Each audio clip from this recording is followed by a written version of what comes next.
Monseigneur Cléda, je suis très embarrassé parce que il m'arrive souvent de frémir lorsque j'arrive dans des hôpitaux, dans des écoles catholiques où je trouve, n'est-ce pas, la photo de Monseigneur Cléda sur les murs. Et il m'est souvent arrivé même parfois de causer avec certains prélats, certains prêtres, qui commencent même à penser la rotation au niveau, n'est-ce pas, de l'archidiocèse. Mais il faudrait se le dire aussi, l'Église catholique est un pouvoir ad vitam aeternam.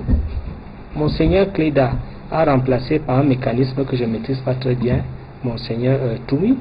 Et je crois que si nous voyons l'évolution, c'est la mort qui va le remplacer. Je ne parlerai pas des papes. Les papes sont infaillibles, c'est l'infaillibilité pontificale.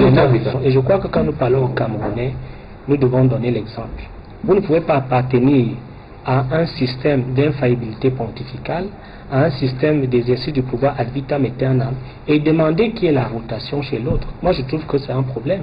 Du moins sur le plan de la logique, moi, je trouve que c'est un problème. Je voudrais quand même dire que le rôle des prélats en Afrique est trouble, notamment dans le sens de la démocratie. Donc, je voudrais dire mon embarras par rapport, n'est-ce pas, à Monseigneur Cléda, et je voudrais inviter Monseigneur Cléda à ne pas diviser l'Église.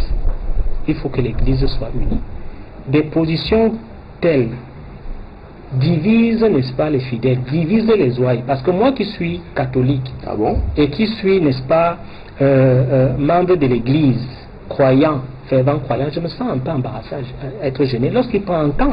Parce qu'il a pris un camp de l'opposition lorsqu'il demande au président Paul Biya de ne pas se présenter. Et j'en viens là-dessus. Le président Paul Biya est un homme providentiel. C'est la prédestination.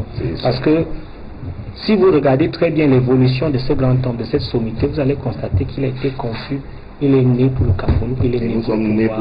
Et je vais également vous dire que tous les signes qui sont démontrés, des gens qui veulent à sa mort, qui envoient des rumeurs folles, tout cela, lorsqu'il revient, vous voyez, il marche, il est en pleine forme, il fait des discours, il reçoit le corps diplomatique. Tout cela, c'est pour démontrer que c'est quelqu'un qui est au service du Cameroun et qui est là. Moi, j'ai toujours dit, et je le répète, le Cameroun sera le patriarcat africain tant que le président Paul Biya est là.